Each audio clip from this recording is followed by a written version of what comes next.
Now, let's get a closer look. The lymphatic system is an essential part of the immune system, and it consists of a network of lymphatic vessels, tissues, and organs. The lymphatic vessels drain interstitial fluid, or lymph, from peripheral tissues back into the blood. Lymphoid tissue and organs contain a lot of lymphocytes and other white blood cells. The primary lymphoid organs include the thymus and bone marrow, and the secondary lymphoid organs include the tonsils, lymph nodes, spleen, and mucosa-associated lymphoid tissue, or MALT for short. Lymph nodes are small secondary lymphoid organs that are found along lymphatic vessels throughout the body. They're encapsulated, bean-shaped structures that usually have a diameter of about 1 centimeter along the short axis and 2.5 centimeters along the long axis. And they support the immune system by filtering the lymph in order to identify and fight infections. If we zoom closer, we can more easily identify the outer capsule of connective tissue, as well as the 3 functioning regions of the lymph node. Just beneath the capsule is the outer cortex, which contains spherical nodules or follicles of B cells, each with a germinal center, similar to the follicles of the spleen. The germinal center is where B cells differentiate into plasma cells. The next region is the inner cortex or paracortex, which doesn't have any nodules. And finally, the innermost region of the lymph node is the medulla.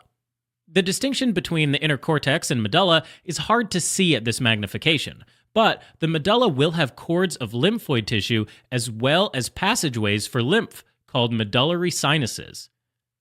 These sinuses eventually join one another and drain into the efferent lymphatic vessels.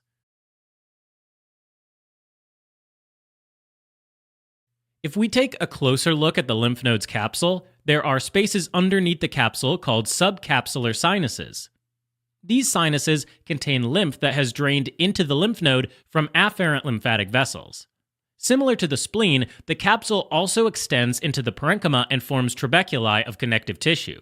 But these trabeculi can also have narrow spaces surrounding them called trabecular sinuses.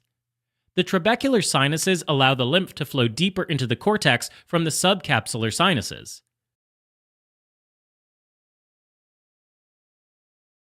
Alright, the next region of the lymph node is the cortex. The outer cortex has the distinct follicles of B cells, but the inner cortex is slightly more eosinophilic, or pink, and has a more homogeneous appearance overall.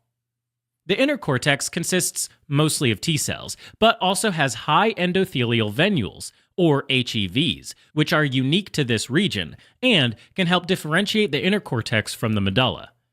The image on the right is a cross-section of an HEV, and the image on the left is a longitudinal section of an HEV. The endothelial cells of venules are typically flat, but these venules have unusually tall or high endothelial cells. These endothelial cells allow lymphocytes in the venules to move out of the blood and into the surrounding lymphoid tissue.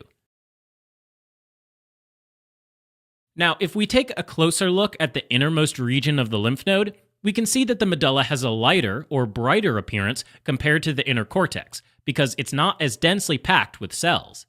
That's because the medulla has many open spaces or areas that form the medullary sinuses, which is where lymph from the cortex collects before exiting the lymph node through the efferent lymphatic vessel. The shape of the sinuses is formed by the surrounding medullary cords, which are the irregular cords that contain macrophages, B cells, and plasma cells. In this image, we can also see a few blood vessels within the medullary cord as well.